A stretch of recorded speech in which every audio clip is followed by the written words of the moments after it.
अपने मिशन के बारे में, क्योंकि कहीं न कहीं हमारे कथा के केंद्र में गुरुदेव ही होते हैं। अभी पूरे विश्व में हमारे यहाँ शक्ति पीठें बन रही हैं और शक्ति पीठें शांति कुंज का सारा नियम फॉलो करती है। वहाँ यज्ञ होगा, दीप यज्ञ होगा, गायत्री मंत्र चलेंगे, गायत्री माता की आरती होगी, उनकी भोग लगेगी, वहाँ परिव्राजक रहेंगे, सब कुछ होता है। साहित्य स्टॉल भी बिकेंगे, दान की रसीद भी कटेगी, ऑडिट भी होगा, सब हिसाब होगा। कहाँ तक कहें, हम सजल श्रद्धा प्रखर प्रज्ञा भी बनाएंगे, सारा चीज फॉलो कर लिया। बस एक चीज शांति कुंज का फॉलो नहीं कर रहा है कोई भी शक्तिपीठ। शांति कुंज में हर दिन 3 टाइम कथा होती है कि नहीं होती है? प्रवचन होता है कि नहीं अपने यहाँ? शक्तिपीठों में ये नहीं होती है, समझे कि नहीं? और इसका परिणाम देख लीजिए तो शांति कुंज का माहौल और शक्तिपीठ का माहौल में अंतर दिख जाएगा। जहाँ कथा हो रही है वहाँ के लोगों का व्यवहार देख लीजिए, और जहाँ नहीं हो रही है वहाँ के लोगों का व्यवहार देख लीजिए। कपड़ा वही पीले दिख जाएंगे पर भीतर वाला कालापन दिख जाएगा आपको। क्यों? क्योंकि कर्म कांड के साथ जब तक कथा नहीं लेंगे ना, तब तक आपको उसका लाभ जो मिलना चाहिए नहीं मिलेगा। और पतन विश्वामित्र के टॉप पे जाके भी संभव है। जब वो मेनका से प्रभावित हो सकते हैं तो हम जैसों की क्या बिसात है? अपने यहाँ क्यों ये वहाँ फार्मूला गुरुदेव का दिया हुआ है कि भैया आपको 9 दिवसीय कर लें चाहे 3 मासीय कर लें, आपको प्रवचन हॉल में आना जरूरी है। और वहाँ के टॉप से टॉप जो परिव्राजक हैं, जो समयदानी हैं, वो आकर के वहाँ क्लास लेते हैं। क्लास क्या होती है? अरे नाम ठीक है, आप राम कथा नहीं रख लें, भागवत जी की कथा न रख लें, पर विषय तो आप पढ़ करके सुन करके देखिए। बिना राम और कृष्ण की दुनिया का कोई कथावाचक कथा नहीं सुना सकता, ये गारंटी है। आप कोई कथा खोल के देख लीजिए, समझे कि नहीं? क्योंकि 24 अवतारों में यही 2 अवतार ऐसे हैं, इसकी चर्चा हम आगे करेंगे। एक मर्यादा पुरुषोत्तम, एक लीला पुरुषोत्तम। इसके बिना जीवन की साधना सफल नहीं होगी। राम के बिना मर्यादा नहीं समझ में आएगी और कृष्ण के बिना जीवन की कला नहीं समझ में आएगी, समझे कि नहीं? हम बहुत निवेदन पूर्वक शक्ति पीठों से ये प्रार्थना करना चाहेंगे कि ये परंपरा भी होनी चाहिए शक्ति पीठ में। मेरी मत मानिए, गुरुजी को तो मानिए। बढ़िया बिल्डिंग बना लीजिए, अच्छी बात है। बढ़िया सजल श्रद्धा प्रखर प्रज्ञा बना लीजिए, अच्छी बात है। बिल्डिंग थोड़ा छोटा भी बने तो और अच्छी बात है, पर उस पे अखंड ज्योति का ही 1 पेज पढ़ के कोई सुनाए, उसी पे 1 घंटा चर्चा हो। हम ये नहीं कह रहे हैं कि आप भागवत जी की कथा सुनिए, क्योंकि आप वो सुनने लगिएगा तो भागवत जी की कथा भी सुनने लगिएगा, क्योंकि गुरुदेव के साहित्य घूमते घूमते कभी न कभी वहाँ भी आपको ले जाएगी। क्योंकि गुरुदेव की लेखनी उस पर भी चली है, गुरुदेव की लेखनी राम कथा पे भी चली है। तो आप एक एक साहित्य पे ही कथा करना शुरू कर दीजिए, तो किसी दिन तो भागवत जी की साहित्य पे नंबर आएगा आपका, किसी दिन तो राम कथा के साहित्य पे नंबर आएगा। सारा अनुशासन फॉलो हो रहा है, बस एक अनुशासन फॉलो नहीं हो रहा है। इसका कारण है कि अभी लोगों में आपस में विग्रह बना हुआ है।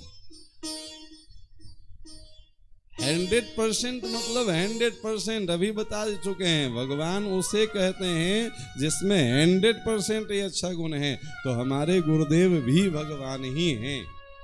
गुरु साक्षात परब्रह्मा कहते हैं ना जी। तो गुरुदेव का बात हम लोग 80% क्यों मान रहे हैं, 20% क्यों छोड़े हुए हैं?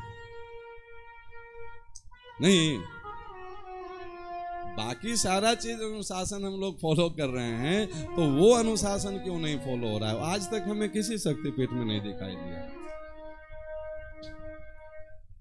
मंदिर बनाएंगे, अच्छी बात है, सब लगे हैं, जग करेंगे, ये भी अच्छी बात है, पर गुरुदेव का 100% आप कर लीजिए तो यह और अच्छी बात हो जाएगी कि नहीं हो जाएगी?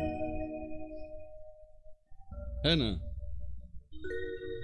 उसी पे तो सारा अपना मिशन टिका हुआ है। गुरुदेव का पहला कार्यक्रम क्या है? विचार क्रांति। अब विचार क्रांति कहाँ से मिलेगी? उनकी साहित्य से मिलेगी। ये विचार क्रांति ही आपको मिलेगी 7 दिनों तक, 8 दिनों तक यहाँ से, इसके सिवा कुछ नहीं है। और मूल ही हटा दिए, विचार क्रांति को छोड़ दिए, बाकी शरीर की पूजा कर रहे हैं हम लोग। एक कथा आती है, गुरुदेव का ही लिखा हुआ, गुरुदेव लिखे हैं, मैंने कभी पढ़ा है, पेज नंबर तो याद नहीं है, कि एक व्यक्ति के यहाँ एक अतिथि आए, वो घोड़ा पे सवार होकर के आए। तो घोड़ा पे सवार होके आए तो घोड़ा तो दरवाजे पे बंधी, अतिथि अंदर आके बैठ गए। तो वो व्यक्ति हमारे प्रिय व्यक्ति का घोड़ा है, इसलिए वो घोड़े की सेवा में लग गए। तो खूब बढ़िया से घोड़ा का पैर दबाने लगे, उसको दाना खिलाने लगे, हरा चारा खिलाने लगे। आज जो अतिथि आए थे वो उनको भूल ही गए, समझे कि नहीं? जिनका घोड़ा था उनको भूल गए, बस घोड़े की सेवा में लग गए। ये गुरुदेव की बात मैं बता रहा हूँ। गुरुदेव इस पे बताना चाह रहे थे कि बेटा वो घोड़ा क्या है, वो सारा ताम झाम है, और उस अतिथि कौन है, तो वो हम हैं। तो हमारे विचार को तो लोग भूल गए हैं और घोड़े की सेवा में लगे हैं। हम मंदिर बनाएंगे, तीसरा फ्लोर बनाएंगे, छठा फ्लोर बनाएंगे, समझे कि नहीं? ये क्या है? घोड़े की सेवा हो रही है। अच्छी है, घोड़े की भी सेवा होनी चाहिए, पर अतिथि की भी तो सेवा होनी चाहिए कि नहीं होनी चाहिए? अब अतिथि को भूल के अगर घोड़े की सेवा करने लगे, हम बिल्डिंग बनाएंगे काहे को? ताकि अतिथि आएंगे, वो कल कहेंगे कि हमको ब्याह करना है बेटा का, तो हम कहेंगे कि 3000 का रसीद कटवाइए, रात भर के लिए देंगे रूम हम। अब बताइए इस बिल्डिंग का क्या मतलब हुआ? आप शांति कुंज चले जाइए, मैं अलग से नहीं बता रहा हूँ, ऑन रिकॉर्ड बोल रहा हूँ, लाइव कथा। आप शांति कुंज चलिए और कितना भी पैसा में हमको प्रवचन हॉल बुक करवा के दिलवा दीजिए कि हम वहां से अपना जो है तो करेंगे कार्यक्रम, मिलेगा आपको। क्यों? क्योंकि वो मंच गुरुदेव की वाणी के लिए है ना, उसका उपयोग उसी के लिए होगा। वो विचार क्रांति का मंच है।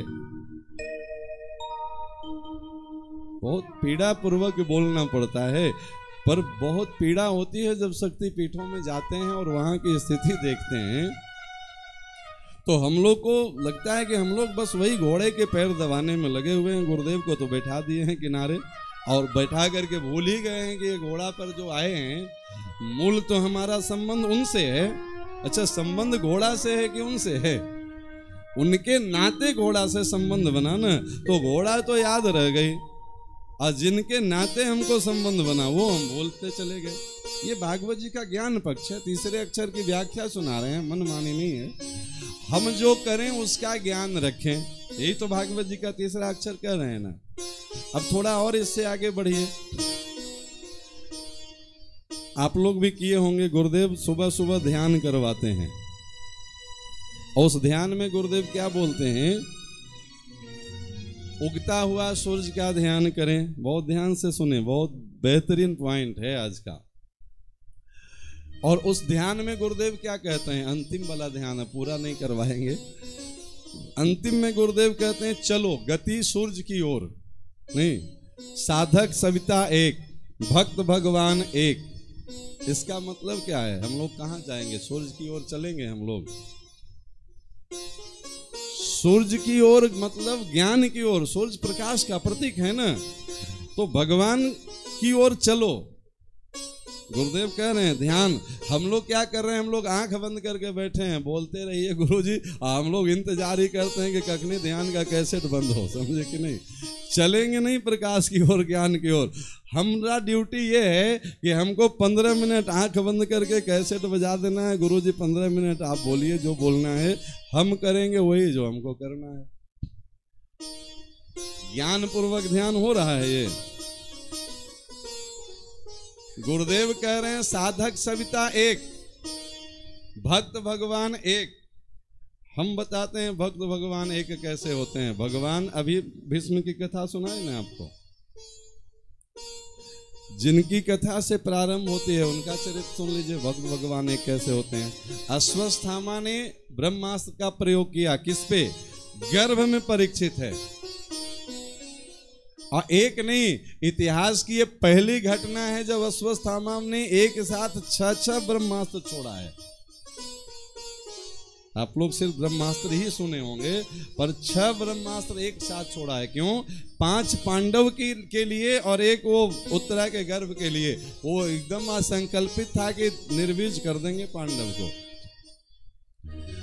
वहां पे बैठी है उत्तरा की सास द्रौपदी, ददिया सास कुंती, 5 पांडव, 5 महारथी ससुर, पर उत्तरा पुकारती किसको है? भागवत जी खोलिए। पाहि पाहि महायोगिन देव देव जगतपते। कितने शब्द हुआ कि नहीं है? पाहि पाहि महायोगिन देव देव जगतपते। 6 हुआ ना? 6 ही श्लोक, 6 ही शब्द में स्तुति है उत्तरा की। क्यों? एक ही बार में मानो वो 6 को बचाने के लिए प्रार्थना कर रही है कि प्रभु आपके 6 भग हैं, 6 ऐश्वर्य से आप संपन्न हैं, 6 गुण हैं, तो आज आपका 6 गुणों को प्रयोग करने का समय आ गया है। कुल सहित हमारी रक्षा करिए, ये प्रार्थना है उत्तरा की। 6 ब्रह्मास्त्र है और भगवान ने 6 रूपों में प्रकट होकर के 6 की रक्षा की है। कैसे? 5 पांडव की तो बाहर कर ही ली। अरे कभी मैया यशोदा और देवकी के गर्भ में न जाने वाला भगवान भी उत्तरा के गर्भ में जाकर के परिक्रमा लगाए हैं पूरे 8 महीने तक, क्योंकि तब गर्भ मात्र 2 महीने की थी, 10वें महीने में प्रसव हुई है। हाथ में अंगुष्ठ प्रमाण का गदा लेकर के भगवान परिक्रमा कर रहे हैं।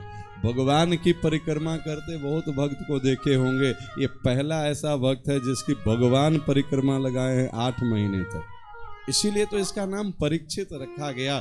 मौत के द्वारा गर्भ में ही जिसकी परीक्षा कर ली गई हो, ब्रह्मास्त्र भी जिसका कुछ न बिगाड़े, इससे ज्यादा परीक्षा और क्या होगा? नाम इसका इसीलिए परीक्षित है। ये है भक्त और भगवान एक ही गर्भ में भक्त और भगवान रह रहे हैं कि नहीं रह रहे हैं? अरे बहुत ऐसे सौभाग्यशाली माताओं की कथा है। कौशल्या देवकी में वैसे तो प्रकट हुए हैं, पर मान भी लीजिए तो कौशल्या ने भक्त को अपने गर्भ में धारण किया। कैकेयी ने, कौशल्या ने भगवान को अपने गर्भ में धारण किया, कैकेयी ने भक्त को धारण किया। भरत जी भक्त हैं, पर ये उत्तरा ऐसी भक्ता है जो एक ही साथ भक्त और भगवान दोनों को गर्भ में धारण करती है। प्यारे, ये है भक्त और भगवान एक। और ये कैसे होगी? तो इसके लिए भगवान की पहली भक्ति है श्रवण भक्ति। इसी को आप कह सकते हैं विचार क्रांति अभियान। सुनिए।